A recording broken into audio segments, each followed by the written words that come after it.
Girl. Listen, yeah. Let me see. Girl. Okay.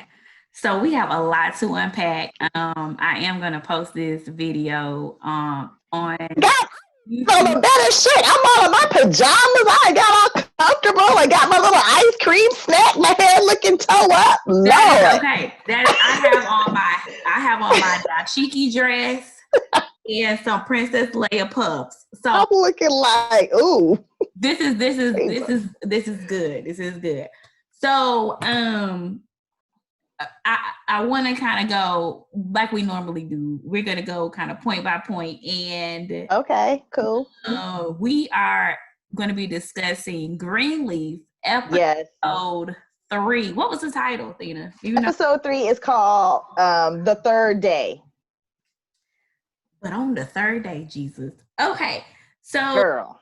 let's kind of talk about the first scene when Darius and Grace are opening up the episode. Um, did you see her face when he kissed her? Yeah, like it was really unexpected. And I think she's kind of torn now. She's feeling him. Don't get me wrong. She's definitely feeling him. Because when But he kissed her, the first thing I thought about was, oh, he done brought that old thing back. exactly, because he said it was hard for him to get over her. And, she was like, you know, just kind of like the way they ended things, it was never resolved to begin with. It was like, okay, we're just not going to see each other anymore. We're not going to talk to each other anymore, because he was moving forward with his story about the Greenleafs and their downfall. And she felt some type of way about that, and rightfully so. And so now he's kind of like back in the picture, and he's helping her out again. You see what I'm And saying? even with him losing his job, he could have easily blamed her for that. And he was very graceful. He was. um but I think he knows that there's, he's that journalist always searching for the truth, so he wants to know what is really going on with H&H, and he is trying to connect all the dots. So that's what's keeping him going.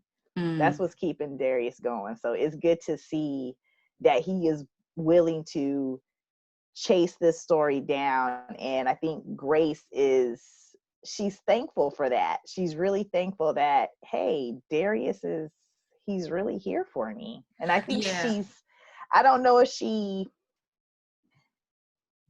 I think because AJ is just in the forefront of her mind right now, she can't think about anything else. I think, well, I won't say that she can't think of anything else. However, the gravity of that situation is so heavy, it's hard that is priority. But I think that Grace is having this internal battle Yes. because she has my baby daddy over. Oh, yes. And then, knowing how important family is and the dynamics of having this man in our child's life versus and that she loves, who was forbidden at one point by her family. And so I think that in the midst of her having AJ in the forefront, she is still truly having an internal battle of who she Right. loves. Because I don't think she does not love Noah. Noah. Right. In the way, right. Well, this is what's crazy about Noah, because we all know that when Grace came back and when Noah saw her, sparks were flying, because once again, that was a relationship that did not end properly. She just took off and left. Like he mentioned last time. Right. You just can't pick up family like it's something you get after work. I mean, but she just took off and left. And then here you come back into my life. Here you are with your daughter. You're back preaching again. And here Noah is attached to homegirl. But there's some unresolved feelings there. And let's go back to the first season when technically Grace was checking her brother. You know what I'm saying? She was trying to get her brother back. More than checking, but Thank yeah. you. Exactly. I'm just Yeah. saying that's what she was doing. She was trying to get back with the brother. So after he broke up with his girl, they go through their, he tries to rekindle these things back with Grace. And Noah, I think Noah just kind of felt like, man, this is just so not right, because now I got this woman I've been with. I want to marry her, but now the old flames come back. I still got a thing for her. So it was like nothing was really resolved. We never came to those resolutions, and there were still strings attached. And that's why they were still getting pulled back in. So Noah goes off and gets married. But then he comes back and even tells Grace that he was just like holding on to something that was probably never there. What do you do with that? Yeah, you So don't. now, so now she's kind of like, what? Mm-hmm. I don't know. But I and we don't and we know. always we always say how Greenleaf is so rooted in reality. It is. Because how often do we see that in real life situations and relationships in our everyday? You know, you have this one person who you can honestly love more than one person, Right. simultaneously or whatever. Right. You just have to start to prioritize and say, okay, where am I at in my life where I can fit this all in and it makes sense. So I think Right. Grace's storyline as far as her love life, it has always been so complicated. And I think that her having AJ to focus on has probably been the best for her, because that's the more stable out of Right. everything. That's the more stable thing. But at the same time, all of these events are kind of going on around her. And at least at this rate, she's not really trying to pick and choose anyone. She's just going with the flow of how things are unfolding. She's not saying, I got to do this, I got to do that. She's like, my mission is this. I'm focusing on my kids, focusing on, trying to figure out what Bob Whitmore is doing, this Noah thing, this, getting back with Rick Fox is just kind of like, she's just letting it flow. She's not really Yeah. questioning it. She's just like saying, okay, whatever. Mm-hmm. So speaking of Grace and her lineage, Yes. got to talk about Sophia Chow. In the previous episodes, we have discovered that Sophia and I wouldn't even call him a boyfriend. I would just say love interest. Yeah, he was just something to do, Yeah, just what's his something to name get at. again? I can never get that baby name. Dante Dante. is his name. Dante. Dante. So we find that Dante is pretty much gonna get back with his old boo, and yeah, she, in the midst of them courting, she sent provocative pictures to his cell. Girl. Which, I mean, I'm trying to figure out what she sent him, because She sent him titty pics because that's what homegirl said it was. She's like, did you send yeah, Dante a titty pic? And she's like, what? Whose but business Athena, is that? she's barely an A cup, but that's neither here nor there. Yeah. But this baby, and I feel so bad for her because, Sophia, she is truly a girl after God's own heart. I know she Yes. is, and I know that she is so confused and hurt with, the fact that from her accident, her not being able to have a child, her feeling neglected by her parents, her being lied to, her and what's Zora. her and Zora's relationship being turbulent. I think her finding a little bit of comfort in this guy turned Right. out to be so manipulative. And so she definitely ventured way out of her comfort zone and Yes. boy, something that she shouldn't have. Um, Yes. and having it being brought to her attention, you didn't even send the picture right because your face was in it. You know what I mean? So Like, very green and very she was just very manipulated. but what It was put out there. And right, but what really broke my heart was that I just thought Sophia was smarter than that. did you? Why? I don't know. I just thought that because Sophia kind of she like demands the truth. She wasn't going to lie to her mother or keep her mother's secret about AJ, because it's like, hey, mom, we're not going to do this because that makes you a hypocrite. You gave your parents a hard time about what they did to Faith. Now here you are in the same situation and you want me to lie for you. I'm not doing that. You know, here we are when she's been in these situations, even with Zora. Hey, this boy is hitting on you. I'm telling your mom and your dad, she demands the truth. You know, That is true. She and does I just kind demand of, the truth. right, I just kind of felt like her being a person who, even in the midst of the chaos, in the midst of stuff going wrong, she says we can make it better by telling the truth. She just always wants to know the truth, no matter how bad, how ugly, no matter what it is, we can get through it together. She has that sense of, if we know the truth, it'll be okay. And And that's true. I just kind of felt like, you sending out provocative pics, you would, that thought would have been like, no, I don't want to do that. I just thought that she just was smarter than that. But here we are. This is a young woman who is trying new things because she's just trying to figure stuff out. I feel like Sophia's in this place where she's just trying to figure it out in so many ways. It's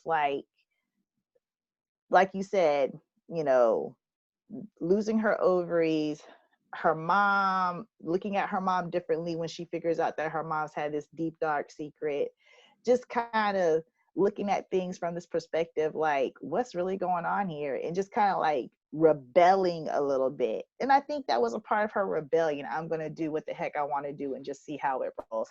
But I just really thought that she would, you know. Well, I kind of want to let's kind of back up a little bit, because all of the things that you said, it doesn't necessarily um deem her as being smart. It deems her True. being curious, right? Right. She is in pursuit of the truth.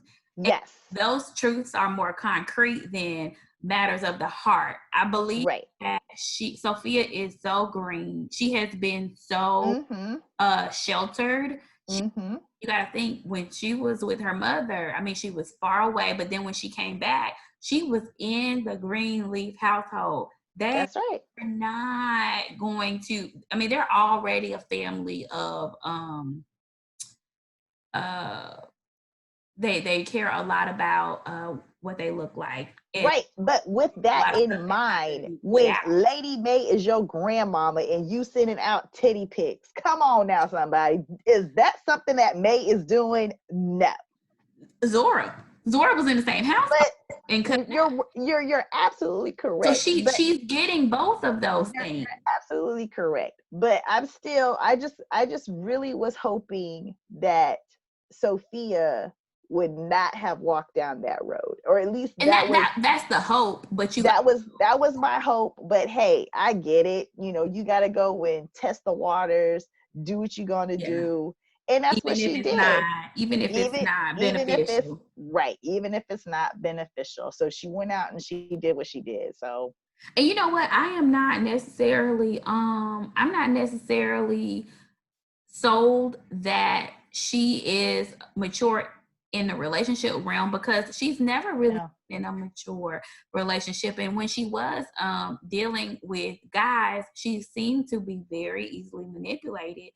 And even though she was able to see what Zora had going on, that's Right. wasn't her, and her emotions weren't tied into it. She would Right.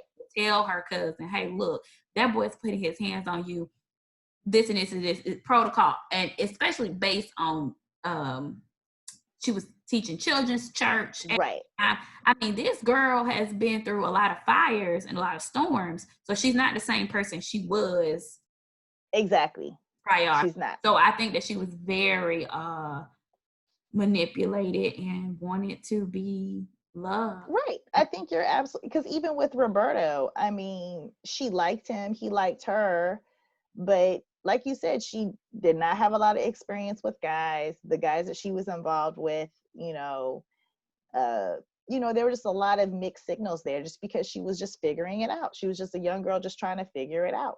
And that's where she is. She's a young girl just trying to figure it out. And while she's trying to figure it out, she needs to figure out how she can get some better hands. Cause old girl. Oh my God. I'm like, if we gonna have a fight now, I'm gonna need to see some fists. And if we're gonna be pulling something, all I saw was slaps. Then she pulled the whole hold me back. Right. If Zora moved to the left, Thank you. I'm just like, what are we doing? Nothing.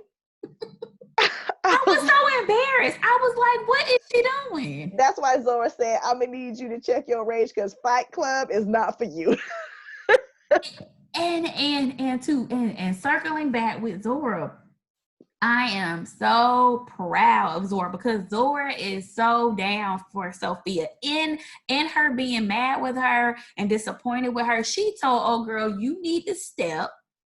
Yes. Leave. You gotta leave now and don't come back. Sophia. Yes, and don't come back. That's right.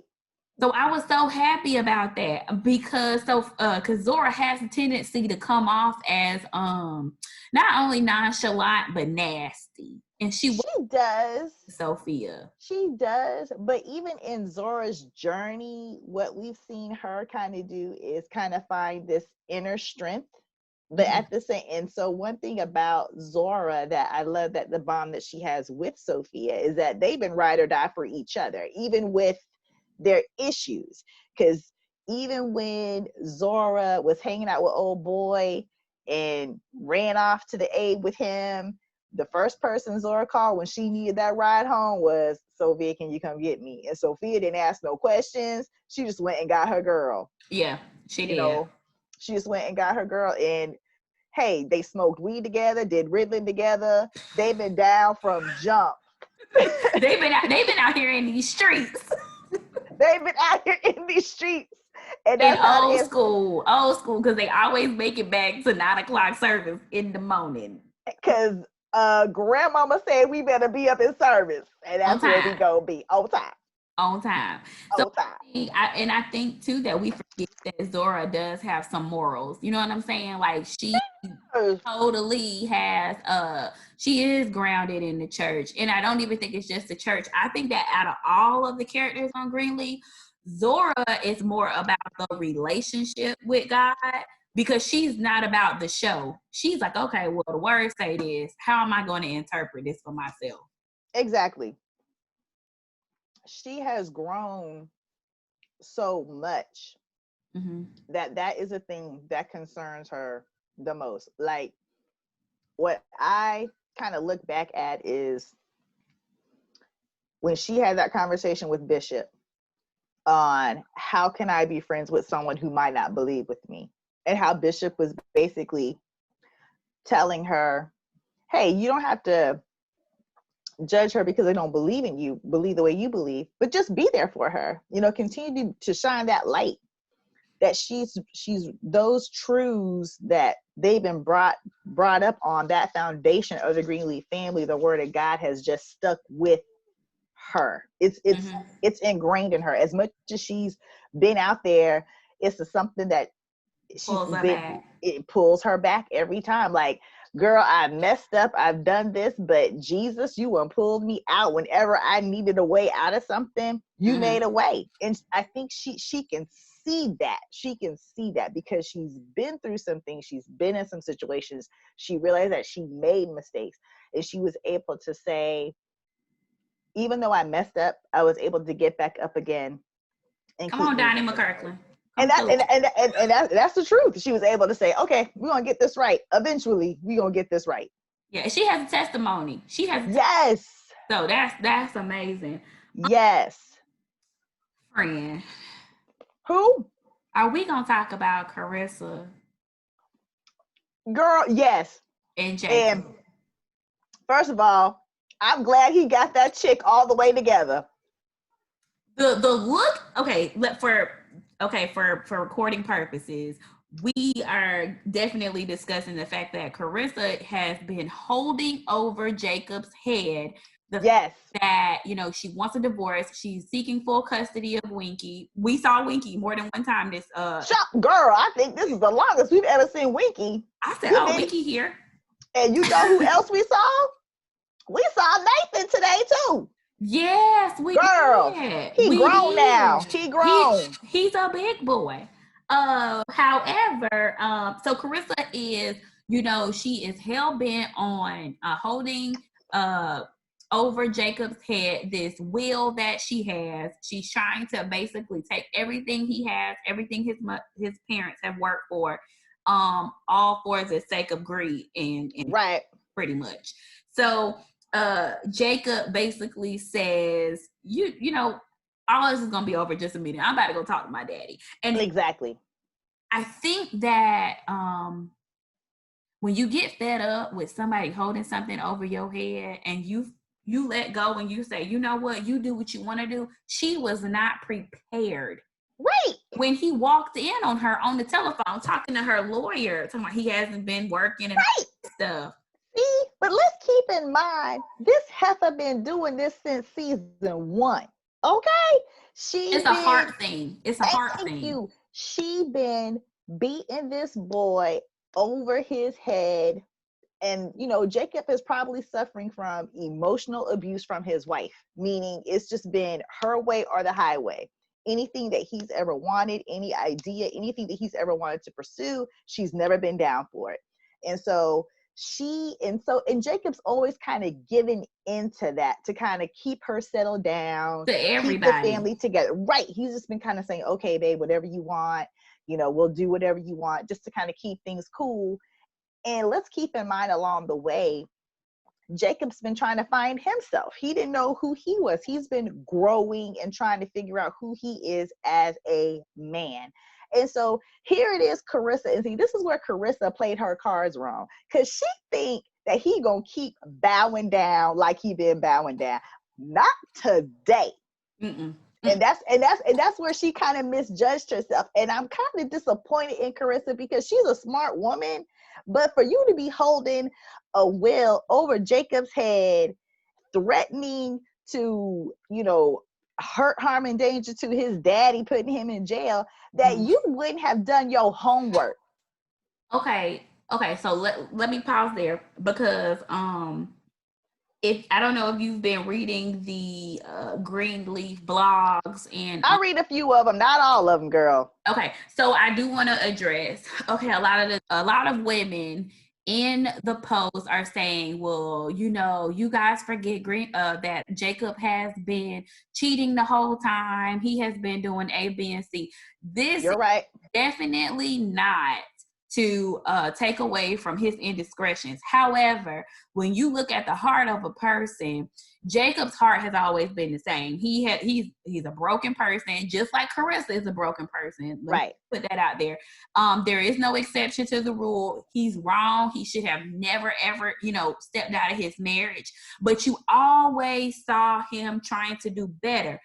From the very beginning, Carissa has come into the relationship wanting to dominate, wanting to be Lady May, wanting to hold everything over his head, wanting, the book of Proverbs says a man is proud before he falls.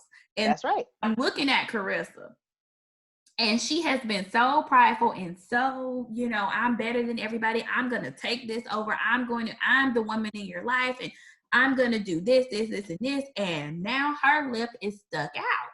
Yes. She is falling. She is. And Jacob working hard to do better. And she is not trying to do better. And you gave your husband an STD. Right. See, exactly. And so, exactly. And keep in mind, yes, Jacob messed up. But even in his messing up and his infidelities, she had opportunity to leave him all those times. She could have walked away from the relationship, but she didn't. And not necessarily was Jacob holding her there, because he was just out there. He wasn't necessarily holding her there. And I think that if Carissa would have said way back then when he was out there ho-hopping, I want to leave, he would have said, okay, because he was just in that place. I don't know if he would have left.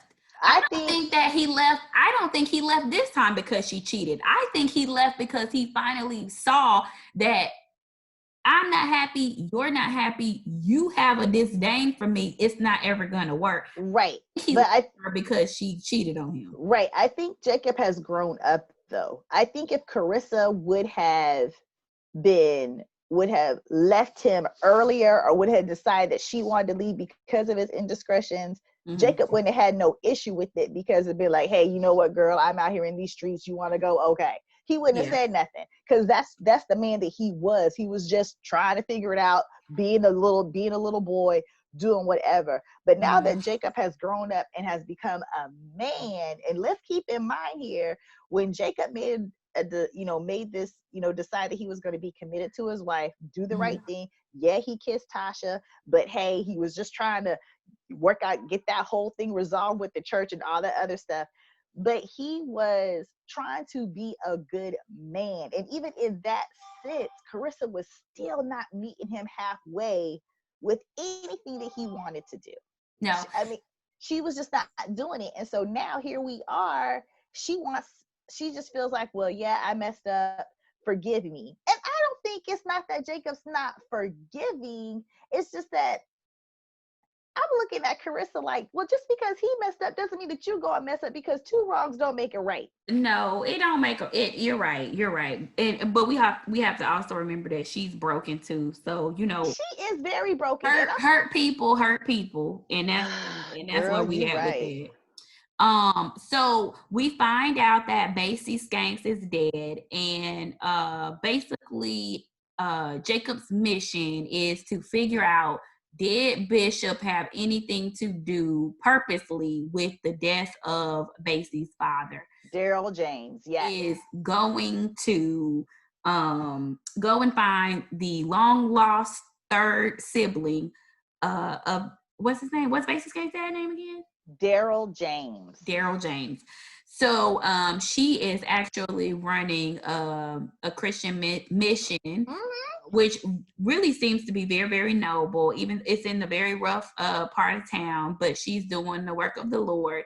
And we find out that she doesn't even know if Bishop made the call. This is all by the word of Basie. And so he goes back to Bishop and he asked him straight up, did you call her daddy? Right. And he said no. And he said no. And why are you asking me these things? Because I'm still your daddy boy, basically. Right. Is where he was coming from. Pretty much. I think and through all this, Tasha Skanks is taking him and making these things accessible and not asking him a lot of questions. She's just like, okay, whatever you want me to do. My husband's dead. In the car, she asked him, if you truly cared for me, did you really like me, or was I just something for you to do? And he says, I really liked you. And she attempts to kiss him. And this is where he has a heart change. And says, I'm getting a divorce, but let's do this the right way. Let's do this right. So I was proud of him for that.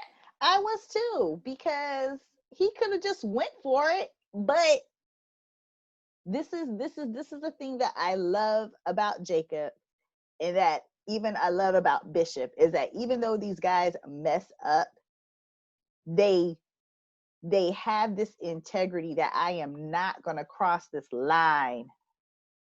They draw a line in the sand. Because I know once I do, it's wrong.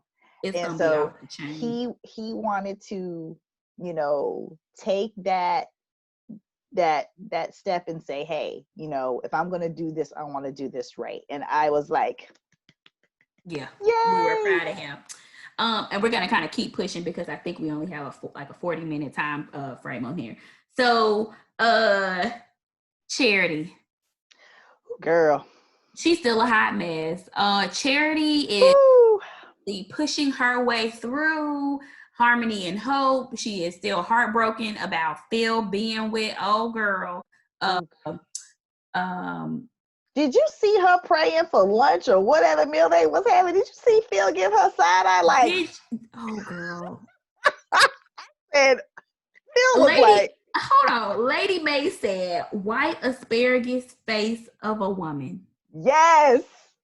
The best one-liners ever. She was on fire tonight.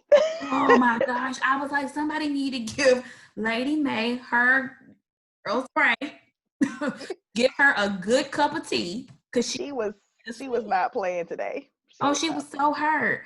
So where do you see Phil and Charity and this whole dynamic going? Well, to be completely honest with you, I've been checking a couple of spoilers. There's something we don't know all of Phil's backstory. No, there's more there, and I feel like that's going to develop.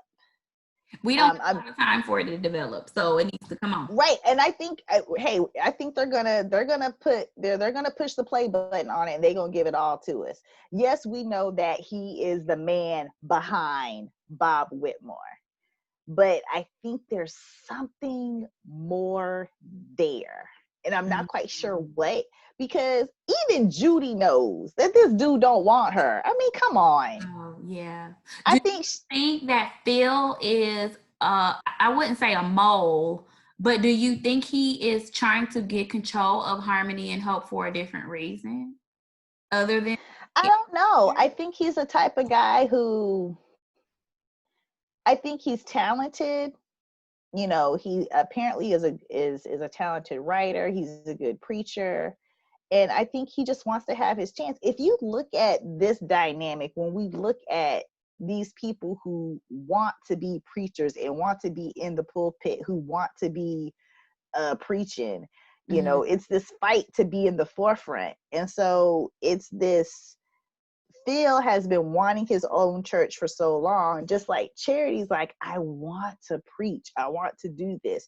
And so Phil is trying to get it by any means necessary. And so here we are still dealing with that ego and that ambition of, I'm going to do whatever it takes. And you're even willing to sacrifice the person you love to marry the woman that you really don't want to get with, just so you can be up in the pulpit. And then what Phil's got to understand is this: do we really you can't really trust Bob if at one point they was going to kick you to the curb and move Grace into the cut. So it's like, how do you really know it's going to work out? But he's willing to take that chance. So I think there's more with Phil that we just don't know. Yeah, and I totally agree with that. I also I want to bring in the correlation between Charity and Phil, the desire of what they want versus what they're called to do. Because I don't feel like Charity has truly been called, or if she was called to preach, she's not taking she's not allowing the Lord to lead her. And Phil, he feels like, okay, let me just work and do what I got to do to get there, instead of doing what he's supposed to do to get there.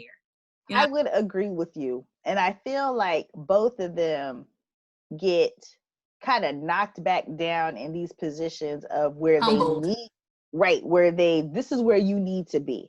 I put you here for this purpose. And so as Charity is trying to become this minister, and when Lady May gives her this hymnal, it's this great moment between mother and daughter. But what I really want Charity to understand, that there is ministry in what you're doing with your voice. And I don't think she gets that. It's like, I understand it might not be your desire, so to speak, or your passion, because maybe you've always been singing, maybe everyone just said this is where you need to be. You always wanted to kind of be this preacher because that's all you've seen in your family, but that doesn't mean that it's necessarily for you. So I'm hoping that this moment that she kind of had with her mom kind of steers her in this direction. Her mom's like, you've always wanted to be a reverend, so maybe that's where you're supposed to be, but we want you to find your way. And I think that's really what it is. We want you to find your way. I totally agree with you. And I'm going to tell you too, when you think about the Black church, sometimes you can be sitting in the middle of that church and get a full ministry through a good song whenever the Holy Spirit is moving and you don't need to preach. Okay? Hey, and you and I have probably been in some of those services where the choir and did they thing and the preacher just said, we can have the benediction now. Hello, goodbye. The doors of the church are open. Come. Praise him. Hey, listen, we raising our right hand and we doing a benediction. Because at the end of the day, sometimes the spirit moves in a different way. Right. And one thing about music is that we can probably all pick those great songs that tell a great message, that speak volumes to us. And great gospel music either tells that story, showcases that message, where you can, a good gospel song points you to Jesus. Man, please, you can get saved. We can go ahead and get baptized and call it a day. Hallelujah. Right. Yes, it. That is so true. That's true.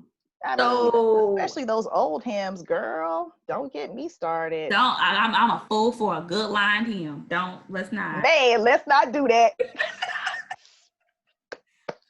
That missionary Baptist come out, girl. Woo! We don't have time for that. We don't. Look, that'll be on the next installment. We don't have time for that. So, moving to we need to talk real quick about AJ. So I wasn't really. This has been a part of the narrative. Him being in jail. There was some secret that happened in jail. I knew that this was a possibility. I think you and I talked about pharmacy being robbed. Whatever. He's trying to get medication. I was really expecting for that to be a whole lot more dramatic. I was thinking that they were going to come clean and tell us that he was not the real son, or something. It was kind of a letdown. But I'm happy that he actually told his truth today, so that he can move forward. Next episode. Right. So that is one thing that I will say that I am enjoying about this season. I don't think we had any liars this season. Everybody is speaking truth. Everybody is speaking truth this season. Yeah. We ain't got time to be playing. It's real deal. Nobody is lying. Everybody is on point with telling the truth.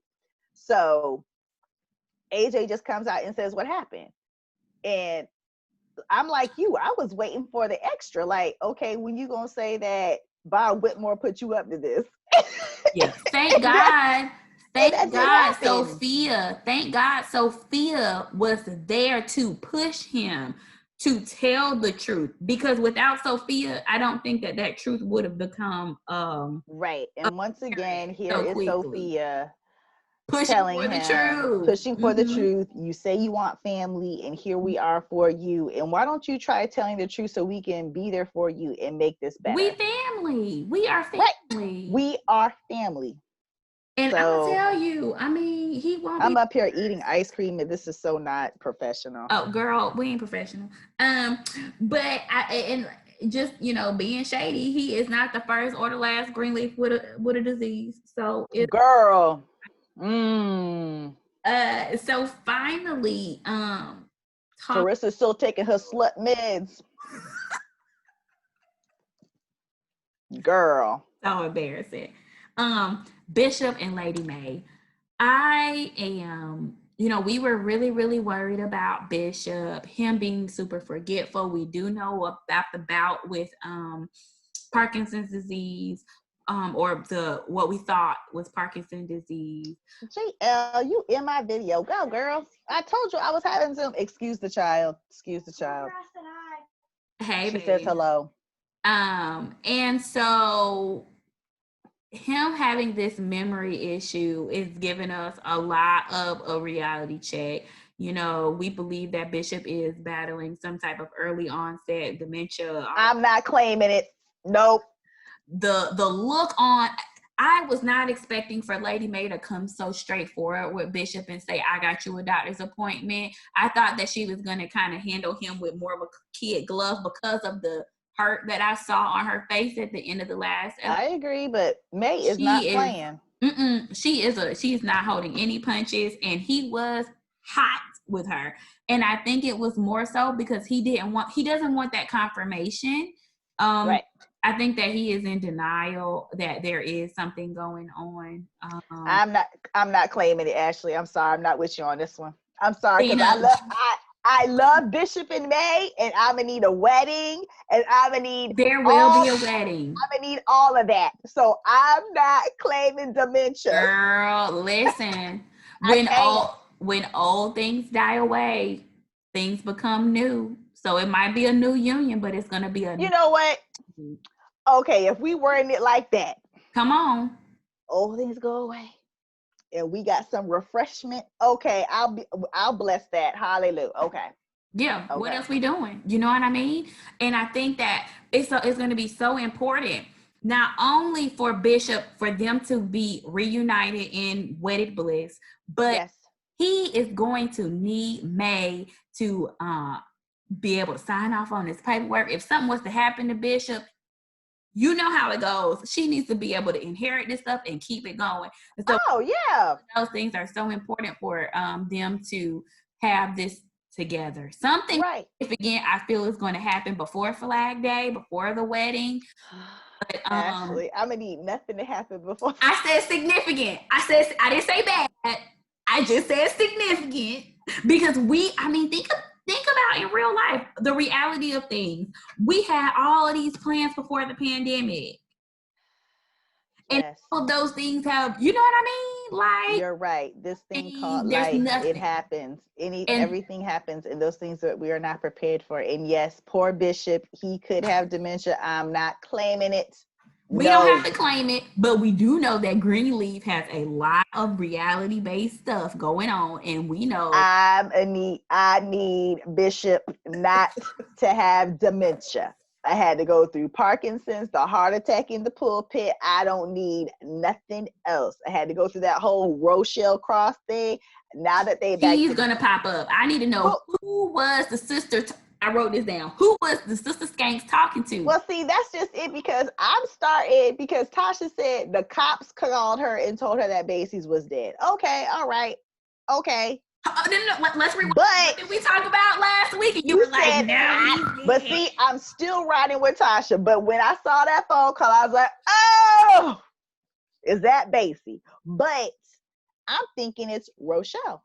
I think it's Rochelle. I don't think she's on the phone with Basie. I think it's Rochelle. I don't think Basie is dead. Oh, I think he dead. Of course you do, girl, because you riding with Basie. You riding with the truth this year. I'm riding with the truth. But I don't think Tasha knows that Basie is dead. Right. I think if Basie's still alive, she doesn't know it. Right. I would agree because this fool has been known to lie to her. So he could have easily paid somebody off and said, "Hey, I need y'all to fake my death and all." Just say that I'm dead for whatever reasons, and so they just kind of went with it. So I don't know, but I need your predictions. What do you think is going to be popping off here in the next episode? What are you thinking? Well, the preview is apparently Jacob. I didn't even get to see the preview. You didn't see the preview? Oh my God. I'm streaming it on my app, so I don't. So anyway, the preview basically is somewhat as it looks like Bishop and Jacob have this conversation, of course, regarding him speaking to Tara. So now it's Bishop wants to go talk to Tara himself and I guess kind of explain his side of the story. So it'd be interesting to see who Bishop runs into at the mission because he's going there next week to talk to Tara. What else is popping off? What else does the preview kind of show? Did it mention anything about AJ? Well, yeah, AJ wants to stay with Noah. He's getting out the hospital and says that he wants to stay with Noah, and Grace's face drops just like yours is. Yes, he says, I'm staying with him. So Grace was like, what? What's going to come of that, Athena? Well, I think maybe AJ is trying to get to know Noah, or maybe he just doesn't want to face Grace, even though he did tell Grace the truth, but maybe he just wants to, because, we're dealing with AJ, a guy who's broken, who's got a lot of stuff going on, who needs to heal, and maybe he just needs his space from Grace after telling her the truth. Because, even though you tell Grace the truth, she wants to do truth, let's heal, let's mend all at one time. He ain't got time. Right. Mm-hmm. And he's like not ready for that. So I think he needs some space from her and maybe he wants to connect and get to know Noah. Though my theory is, when do we find out that he's not the real AJ? If that's the theory that we're going with. You know what? I think there's still some unanswered questions as to who that other guy was in the cemetery. Exactly. I feel like we're not ever going to get the full deal until. And I told you that. I told you we might have to just walk away with this season with some questions just not even answered. But I'm not okay with that. I'm not okay with it either. I'm okay with it if it's nothing major. Like, let all the major stuff be all tied up. But these little loose ends, I can deal with the loose ends. Okay. But I need all major stuff to be tied up. So we touched on Bishop and yes, going to see Tara. Okay, and then AJ wanting to stay with Noah. Okay. What do you think is going to be popping off with Bishop and Lady May? What do you think this is going to, Well, I think the thing with Bishop and Lady May is, I think that what they are showing us is a couple that's been together for 44 years. They've had these issues. They're learning and growing about each other. They find out new things about each other, and they kind of realize that they got to do something a little different, especially if they're coming back together again, which I think they will come back together again. They are currently together right now. So I think it's just this, I think that they want to rediscover. Bishop keeps wanting, like you said, the old things go away, new things come back. I think they are trying to get back what but it's not going to be right. They want to get back what they originally wanted to do in the beginning. Meaning, when they started Calvary, it's, we want to be the church, we want to be saving souls, we want to be leading people to God. And unfortunately, I think in the midst of just a lot of getting caught up with stuff of the world, things get stuff of the world, we get caught up in these things, we don't see everything, and we get into these situations. And now that they're kind of like in the clear, it's how do we forge this path to move forward? Like Bishop told her in episode 1, it's, we need to do this together. And he admitted that when she preached, that he was running from her because she was able to do something that he was no longer maybe able to do. And I think, I don't know if you recall when Jacob and Bishop were having this conversation back in, what was it, season 3, right when they were getting a divorce, or when he was serving her papers, but Bishop said that he had only did it to scare her. But he says, when I asked your mother to marry me the first time, she told me no. Yeah. And so he's like, what? And then he goes on and says that what he did was he was making it look like he was going to leave and not come back, like he wasn't going to wait for her. And that scared her. And he knew that was right. And he knew that would scare her, and that she would feel like, if I want to keep this man in my life, because I'm going to do, I better be able to match his swag, baby. Right. And so right. And so she, and I think, but for May to tell him no the first time, because she saw this calling on her life to want to go to school, to be trained, to do these things. And I don't think that Bishop so much as wanted to take her away from that.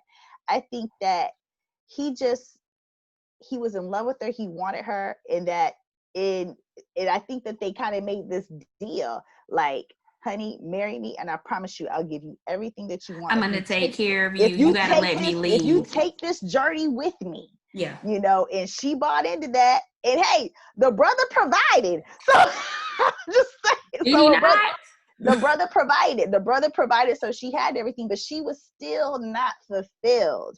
And just like we mentioned how when Bishop made some mistakes and when things started, she's always been there, cleaning it up, helping him, protecting him, sheltering him. There's always been that deep love and respect that they have for one friendship. Another. Right. There's always been that friendship. And even through this divorce, they've become even closer. Friends.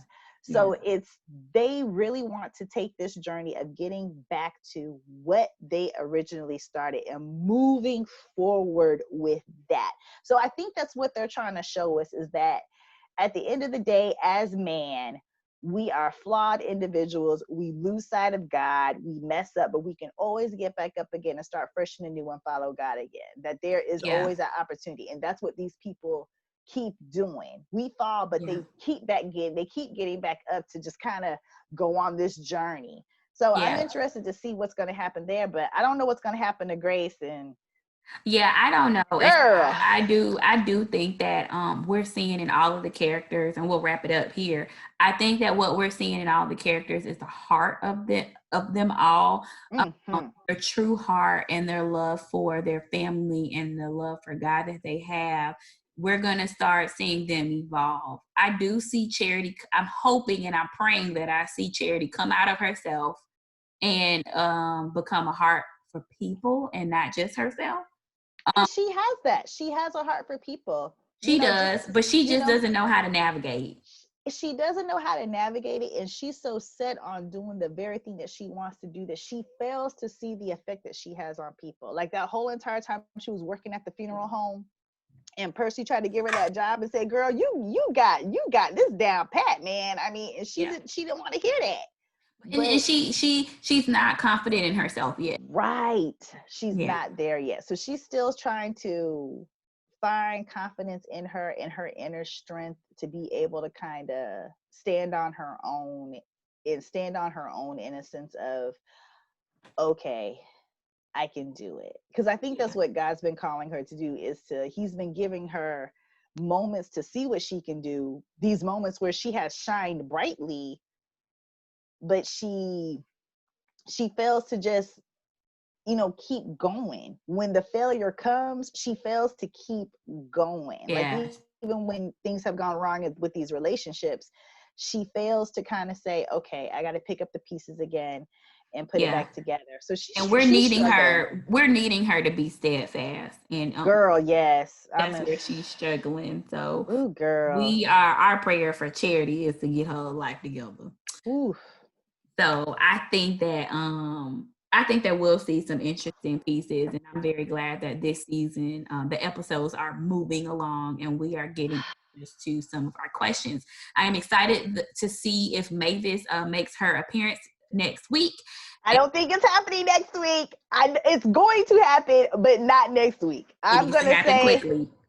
I'm gonna say it's gonna happen I think they're gonna give us Mavis on day 7. Okay, I'll take it. I just need her to be somewhere in the number. We need her in. Yes, I think Mavis is coming back. I think Rochelle will make an appearance. I think they're going to bring all of our favorite characters back to reconcile some things, sever some things, to finalize some things. And I think Carissa is going to find a hole to step in.